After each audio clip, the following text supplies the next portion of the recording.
Welcome to Blizzard Fire. We hope this video helps fire up your solution.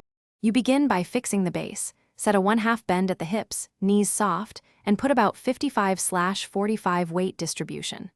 Once set, take a shorter takeaway and keep your chest tilted slightly away from the target so your spine angle holds. Make sure to brace your core. Think of a light punch into the midsection, which prevents your hips from thrusting toward the ball. Practice a few slow swings keeping that spine angle. You should feel the torso rotate, not extend. Once you can hold your setup, work the mid-swing. Rotate the hips around your stable spine instead of sliding them forward. You want the trail shoulder to stay about 1 to 2 inches deeper than the lead shoulder so the torso maintains distance from the ball. Pause drills are key. Take a slow swing, pause at the top, and check both spine angle and hip height. If the hips rise or spine straightens, reset and repeat until rotation feels natural and extension is resisted.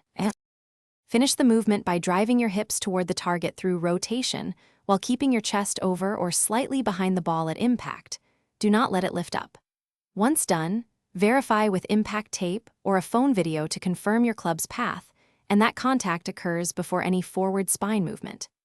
If early extension creeps back, shorten your backswing by 10 to 20% and focus on rotating from the ground up. This smaller change keeps the feeling consistent and easier to train. Thanks for watching. If you found this helpful, don't forget to like and subscribe.